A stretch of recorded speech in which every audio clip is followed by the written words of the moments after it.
back to day 2 of the Lab West Minex 2025 podcast. Our thought leadership is sponsored today by HR Project Partners, and this afternoon's sponsorship will be by Roth Loxton. So it's been lots of excitement here already at the start of day 2. I would like to welcome Jim Dinn, our leader for the NDP party. So Jim, why don't you introduce yourself and tell a little bit about yourself? So my name is Jim Dinn. I'm the MHA for St. John's Centre, where there's no mining taking place.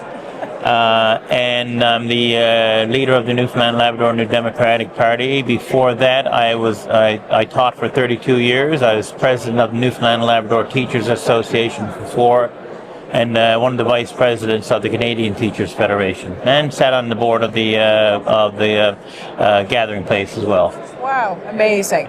So Jim, you've been here now for the start of the conference. What's your thoughts on how this is unfolding and the energy here? Lots of energy, lots of excitement. Always an opportunity to learn aspects of the mining industry, especially just going around to the booths here and even picking up things that like what's the lifespan of teeth on a bucket, the loading bucket, and it's just that opportunity to see that there's so much more than digging a hole. I guess there's a whole other aspect to it. Even last year, I think when I was first up with Jordan, we did a tour of the mine. So knowing that the drill rigs are operated by a joystick. Yes. I found that remarkable. Yeah, it is amazing. Yeah. It takes a lot of moving parts to make the mine operable, and of course Lab West being a huge mining center, really. So it's great that you're here and you're interested in learning for sure about mining, because yes, there's no mining in the middle of St. John's, right? We know that. What else are you hoping to achieve here this week at the show? I think it's, for me, I've been coming back now ever since I've been leader in that of the Visit Jordan's district. We're part of that small but mighty NDP caucus, and we even when Alison was our leader, the three of us got along very well together. It was more or less no hierarchy as such, but more of a partnership, one that we arrived at decisions within the NDP framework through consensus, and we tried to find, I would say, positive and constructive ways forward on issues. Certainly up there this year at this event is very clear that the MOU around Churchill Falls that is a positive for this district, and it's going to have a significant positive economic and I would say social impact on the area, and that's good to know from my point of view. It is, and I was glad you mentioned that, because that was going to be one of my questions, was to ask you, of course, what your thoughts were on the power deal, and how you feel that will be a great impact here for Lab West. So that I don't know if there's anything more you want to add to that. But I think for us, I know for me, I was 10 years old when the original Churchill Falls deal was signed, but it's been part of, I guess, the I call it the hangover, whatever you will, about how Newfoundland was somehow disadvantaged by that. And then we had Muskrat Falls, so there's already you can feel it in when people talk about it, about the misapprehension, the mistrust, the skepticism, and maybe even some cynicism there.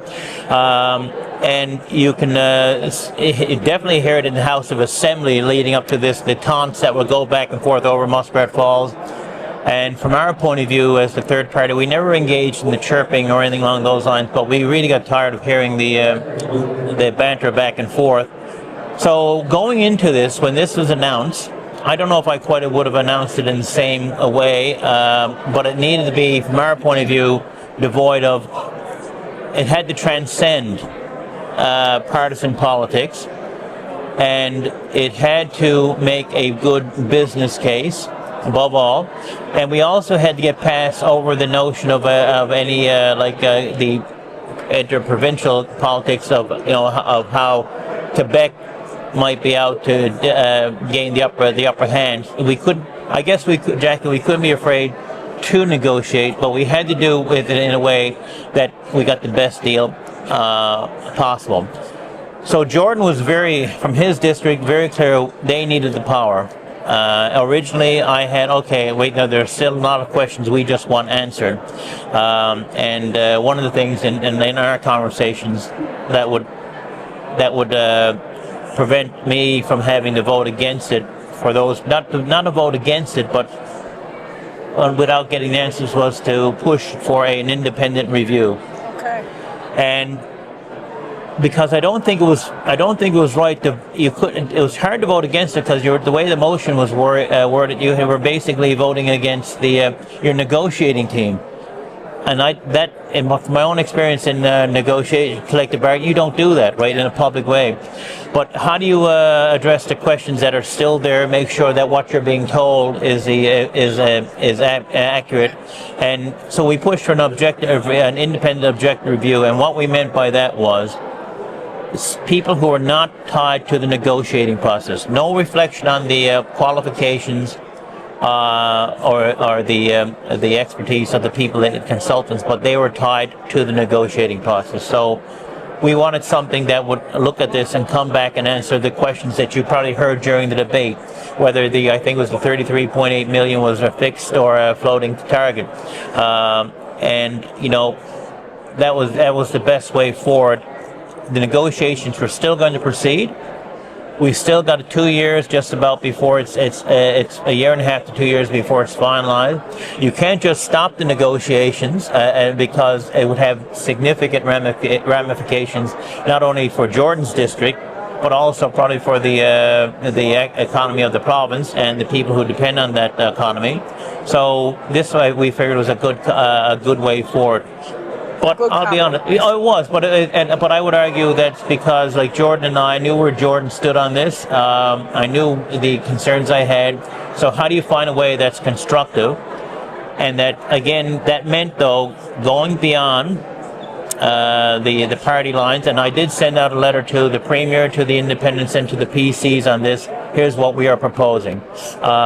And when at that time, when we realized also that the Independents were also pursuing that, we said, okay, let's be part of that discussions and come up with something.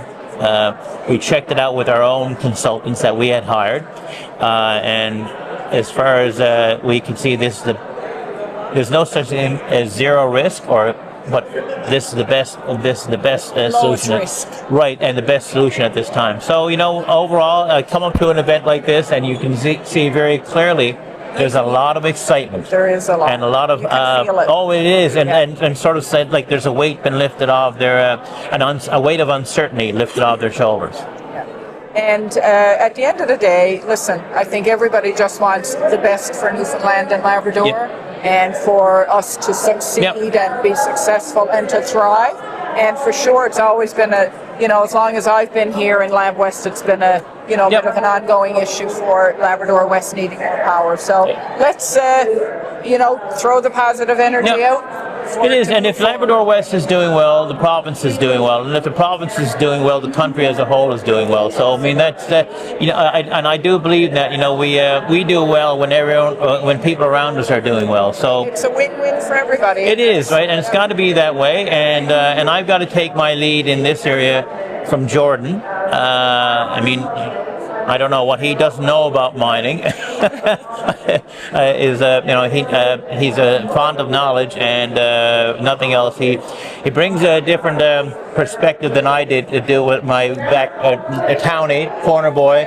I grew up in a teaching profession, so he was always in the connected with the extractive resources industry.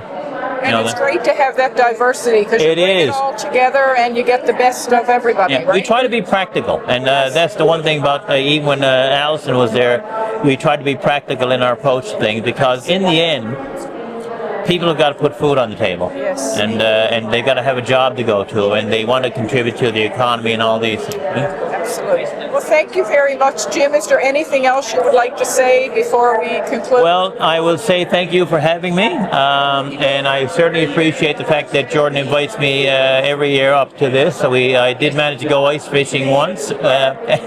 He keeps wanting me to come back up here in the summer. I do go up to the Pinware River in the summer, but who knows? Maybe I'll take a side trip over to Lab West in the summertime too. You definitely should visit here in the summer. It's quite beautiful. Perfect. Thank you very much.